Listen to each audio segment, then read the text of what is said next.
오늘 우리에게 주시는 하나님의 말씀은 고린도후서 1장 3절에서 7절까지 말씀입니다.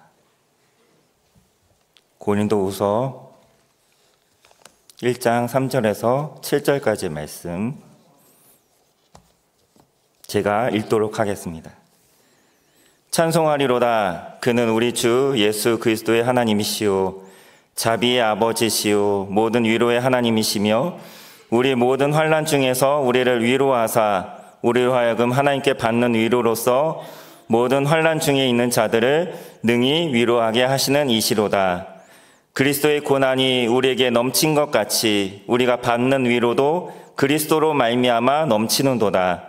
우리가 환난 당하는 것도 너희가 위로와 구원을 받게 하려는 것이요 우리가 위로를 받는 것도 너희가 위로를 받게 하려는 것이니 이 위로가 너희 속에 역사하여 우리가 받는 것 같은 고난을 너희도 견디게 하느니라. 너희를 위한 우리의 소망이 견고함은 너희가 고난에 참여하는 자가 된 것 같이 위로에도 그러할 줄을 알미라. 아멘. 오늘은 고난 묵상이라는 제목으로 말씀을 전하겠습니다. 우리 인생의 여정 가운데 고난과 어려움은 누구에게든지 예외 없이 찾아옵니다. 사랑하는 사람을 잃고 질병에도 걸리고 배신도 당합니다. 경제적인 어려움에 처할 때도 있습니다. 이러한 문제들을 우리 삶에 끊임없이 밀려드는 파도처럼 우리에게 닥쳐옵니다. 나름대로 어려움을 피해가려고 노력도 하고 미리 대비도 해보지만 뜻대로 잘 되지 않습니다. 근본적으로 이런 문제를 막을 수 있는 힘이 우리에게는 없기 때문에 그렇습니다. 하나님은 선하신 분이시고 공의로우신 분이시고 사랑의 하나님이신데 어떻게 그런 하나님께서 나에게 이러한 일이 일어나도록 내버려 두신다는 말인가? 신앙인을 비롯해서 믿지 않은 사람들도 삶에서 불행을 만나게 되면 이러한 항변을 하게 됩니다. 사랑이 그렇게 많다고 하시는 분이 어떻게 이럴 수가 있는가? 그러니 하나님이 안 계신 게 확실하다고, 그것 말고는 도저히 이러한 일들을 설명할 길이 없다고 그렇게 말하면서 기독교 신앙에 대한 반감을 가지게 됩니다. 그러나 분명한 것은 누군가는 고난을 통해 하나님을 만나거나 오히려 하나님과 더 가까워집니다. 누군가는 똑같은 고난을 만나도 신앙을 잃어버리거나 믿음에서 떠나기도 합니다. 사람들이 하나님을 인정하거나 부정하는 그 중간 지점에, 그리고 하나님의 살아계심을 확신하거나 의심하는 그 경계선에 고난이라는 것이 있습니다. 하나님은 우리가 겪는 고난에 대해서 전혀 관심이 없으신 분이 아니십니다. 강 건너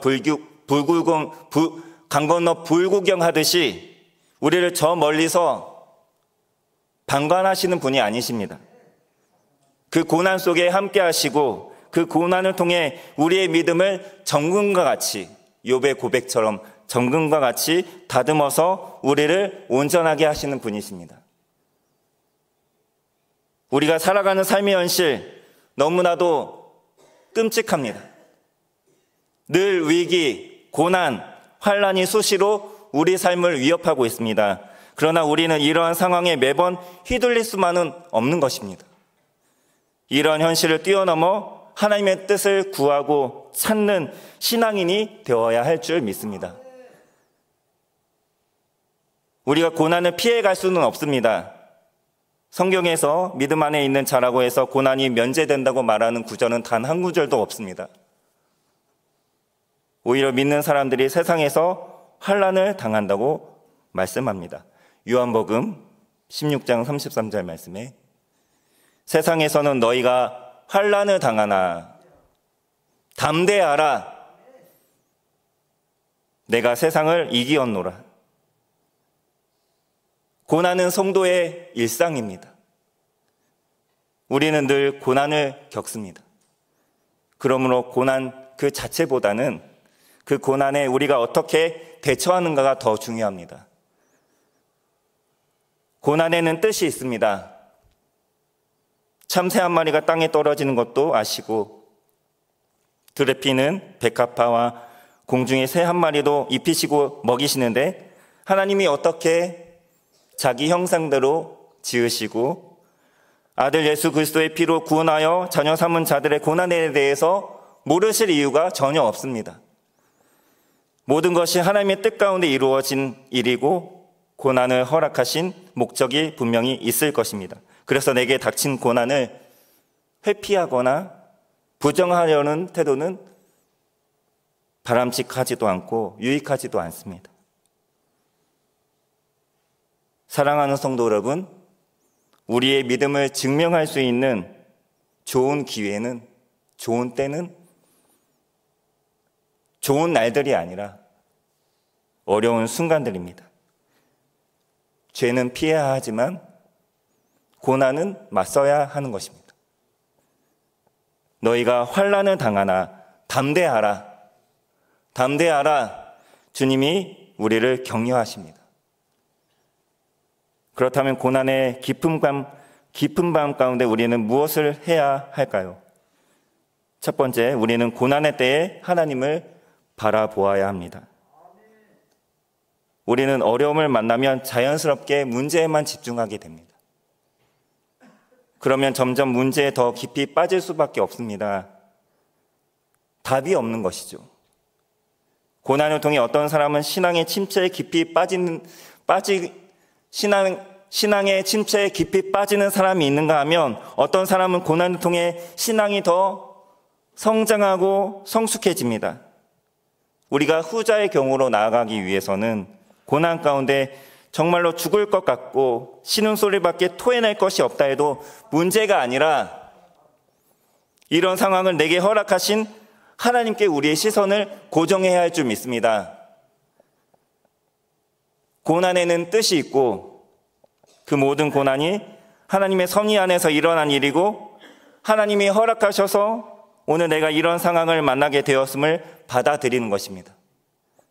우리가 이러한 뜻을 깨닫고 고난에 올바르게 대처한다면 오히려 그 고난을 통해 하나님의 사랑과 평안을 더 깊이 경험하게 될 줄 믿습니다. 고난이 나를 넘어지게 하고 쓰러지게 만드는 것이 아니라 나를 더 견고하게 세우는 그런 것이 되게 하는 결정적인 요소가 바로 오늘 본문 말씀 속에 있습니다. 4절과 5절 말씀에 우리의 모든 환난 중에서 우리를 위로하사 우리로 하여금 하나님께 받는 위로로서 모든 환난 중에 있는 자들을 능히 위로하게 하시는 이시로다. 그리스도의 고난이 우리에게 넘친 것 같이 우리가 받는 위로도 그리스도로 말미암아 넘치는도다. 바로 하나님의 위로입니다. 오늘 본문 말씀에 고난, 환난이란 말이 7번이 나옵니다. 그런데 위로라는 단어는 10번이나 나옵니다. 우리 삶이 고난으로 범벅이 되고 고난이라는 파도가 끊임없이 우리에게 밀려고 닥쳐오지만 우리가 믿음으로 잘 반응하고 대처한다면 오히려 그 고난을 압도하고도 남는 하나님의 위로를 경험하게 될 줄 믿습니다. 그래서 사도 바울은 하나님을 위로의 하나님으로 고백하고 찬양합니다. 여기서 위로라는 말은 곁으로 부른다라는 뜻을 가지고 있습니다. 멀리서 막연하게 추상적으로 바라보았던, 생각했던 하나님을 고난을 통해 부르짖고 찾다가 그 하나님을 비로소 가까이 실감하게 되는데, 힘들고 낙심이 될 때 하나님께서 가까이 오셔서 안아주시고 위로해 주시고, 그 위로가 내게 실제로 경험되어질 때 고난의 짐은 한결 더 가벼워집니다. 괴로울 때 주님의 얼굴 보라. 평화의 주님 바라보아라. 세상에서 시달린 친구들아, 위로의 주님 바라보아라. 눈을 들어 주를 보라. 내 모든 염려 주께 맡겨라. 슬플 때에 주님의 얼굴 보라. 사랑의 주님 안식 주리라.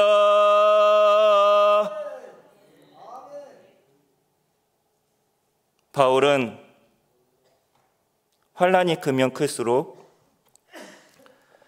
더 큰 하나님의 위로를 느끼게 된다고 말씀합니다. 참 놀랍지 않습니까? 행복한 날, 좋은 날, 형통한 날, 모든 사람들이 나를 주목하는 그 날들에 하나님의 위로가 더 있을 것 같은데 그렇지가 않습니다. 저도 그렇습니다. 하나님의 위로를 가장 크게 받았던 적은 가장 힘들고 어려웠을 때였습니다.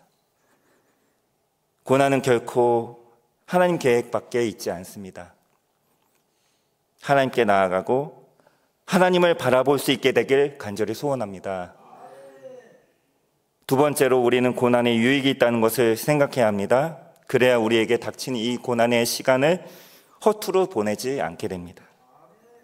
고난은 우리에게 유익합니다. 우선 나 자신을 바라보는 시각을 바꿔줍니다. 내가 뭐라도 된 것처럼 우쭐대고 내가 대단한 존재고 내가 뭐 힘이 있고 실력이 있어서 무언가를 이룬 것이라고 여기까지 온 것이라고 그렇게 착각합니다. 우리 안에 그런 오만함이 있습니다. 그러나 고난을 겪고 나면 내가 얼마나 연약한 존재인지 과거에 꽤 괜찮아 보였던 내 삶이 실제로는 아무것도 아님을 내 존재와 내게 있는 모든 것의 근원을 비로소 깨닫게 되는 것입니다. 아침에 눈을 떠서 숨을 쉬고 있는 것조차 말입니다. 정말 소중한 것이 무엇인지 알게 됩니다. 가족, 신앙, 교회, 주위에 있는 모든 사람들, 고난을 통해 하나님과의 관계도 더 단단해집니다. 고난을 통해 어떤 사람들은 하나님의 살아계심을 부정하면서 완전히 믿음을 놓아버리는 사람이 있는가 하면 고난의 막다른 길에서 하나님을 간절히 찾다가 그분과 더 가까워지고 믿음이 더 단단해지는 그런 분도 계십니다. 사랑하는 성도 여러분, 우리는 힘들수록 우리는 하나님의 품에 더 깊이 파고 들어가야 합니다. 보이지는 않지만 하나님은 여전히 일하고 계시고 있습니다. 일하고 계십니다. 우리 삶에 기막힌 일들이 계속 일어나고 있고 내가 매 순간 성실히 애쓰고 노력함에도 불구하고 점점 더 깊은 수렁으로 빠지는 그런 것처럼 여겨질 때가 많습니다. 그래도 살아계신 하나님은 여전히 일하고 계시고 모든 것은 그분의 섭리대로 움직이고 있기 때문에 우리는 고난 중에 하나님이 내게 원하시는 것이 무엇인지를 깨닫게 해달라고 기도해야 할 것입니다. 그리고 무엇보다 중요한 것은 믿음입니다. 내가 이해하지는 못할지라도 믿을 수는 있습니다. 애써 이해하려고 하지 않고 선하신 하나님을 신뢰할 수 있게 되기를 간절히 소원합니다. 제가 어디선가 읽은 글인데요. 글쓴이는 명확하지가 않습니다. 오해라는 제목의 글인데 이 글이 은혜가 되었는지 아까 우리가 부른 찬양, 주의 손에 나의 손을 포개고, 그 찬양을 부른 유은성이라는 CCM 가수가 이 글을 노래로 만들어 발표하기도 했습니다.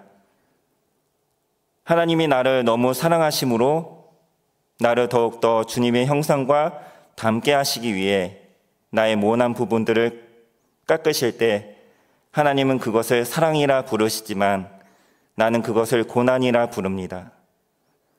하나님이 나를 너무 사랑하심으로 나를 아버지의 나라로 인도하시기 위해 낮은 마음과 넓은 마음을 갖게 하시려고 좁은 길로 인도하시는 것, 하나님은 그것을 은혜라 부르시지만 나는 그것을 연단이라 부릅니다. 사단이 나와 하나님의 관계를 질투하여 나를 하나님께서 멀어지게 하기 위해서 나에게 물질의 부요함과 세상의 즐거움을 풍족히 주었을 때 하나님은 그것을 시험이라 부르시지만 나는 그것을 축복이라 부릅니다. 세상의 시선으로 하나님의 일들을 바라보기에 그렇게 하나님의 계획과 뜻을 오해하고 잘못 받아들일 때가 많습니다. 하나님의 시선으로 아버지의 계획하심과 뜻하심을 깨달을 수 있도록 나의 아둔하고 어두워진 눈을 밝혀 주옵소서. 간혹 내가 이해할 수 없는 일들로 인해 마음이 무너질 때도 있겠지만 하나님은 이해할 대상이 아니라 믿어야 할 대상이기에 늘 하나님과의 시선 맞추기를 게을리 하지 않도록 도와주시옵소서. 살다가 정말 이해할 수 없는 상황 가운데 우리가 있게 될 때 하나님을 이해하려고 하지 마십시오. 하나님을 바라보면서 전능하신 하나님을, 위로의 하나님을 바라볼 수 있게 되길 간절히 소원합니다. 독실한 크리스천이고 정신분석 대가이신 전남대 의대 이무석 교수님이라는 분이 계시는데 그분이 쓴 한 칼럼이 있습니다. 종교 가진 사람들이 더 행복할까라는 칼럼인데요. 그 내용을 여러분께 소개하고자 합니다. 신앙을 가진 사람들은 그렇지 않은 사람들보다 행복하다. 신앙을 가진다는 것은 마치 어린아이가 낯선 동네에 갈 때 든든한 아버지와 함께 가는 것과 같다. 낯선 동네에는 언제나 불량배들이 있다. 그런데 이러한 불량배들이 나타나도 든든한 아버지와 함께 가기 때문에 두려워하지 않는다는 것입니다. 실패와 좌절, 절망과 어려움, 고난과 환난, 질병이라는 이 불량배들, 사람에게 가장 두려움의 대상이라고 한다면 죽음이라고 말할 수 있죠. 사는 것이 너무나 힘들다 하면서도 죽는 것보다 낫기 때문에 그렇습니다. 그만큼 죽음은 우리에게 엄청난 두려움입니다. 교수님은 말합니다. 그러나 믿는 사람들에게 죽음은 그 죽음의 공포조차 새로운 삶의 시작일 뿐이다. 의사들은 죽어가는 환자들을 수없이 많이 보는데 대부분의 환자들은 두려워하고 죽지 않으려고 안간힘을 쓰고 공포에 질려가며 끌려가듯 죽음을 맞이하는데 신앙인들은 전혀 다르다고 합니다. 어떤 신앙인 환자들은 사망 선고를 하러 찾아와서 위로하고자 온 의사를 오히려 위로한다고 합니다. 괜찮다고, 나는 충분히 죽을 준비가 되어 있다고, 살 만큼 살았고 너무나 평안하고 밝은 마음으로 그렇게 주변을 정리하고 떠난다고 합니다. 이런 모습을 보고 신앙을 갖게 된 의대 교수님들이 의외로 많다고 합니다.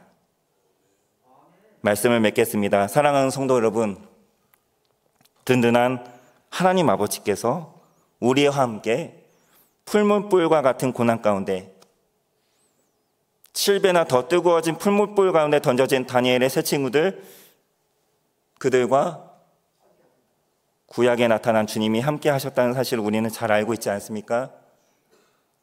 하나님이 우리와 함께 하고 계시다는 것, 이것은 바로 고난으로 점철된 무섭고 두려운 세상을 살아가는 우리에게 참으로 은혜이며 복인 줄 믿습니다. 그래서 우리는 어떤 고난 속에도 평안할 수 있고 안정을 되찾을 수 있습니다. 고난은 우리의 일상입니다. 이상한 일이 결코 아닙니다. 당연한 것입니다. 중요한 것은 우리가 얼마나 믿음으로 적절하게 대처하는가, 그것입니다. 고난과 문제와 상황에 집중하지 마십시오. 나와 함께 하시는 하나님을 믿음으로 바라볼 수 있게 되기를 간절히 소원합니다. 기도하겠습니다.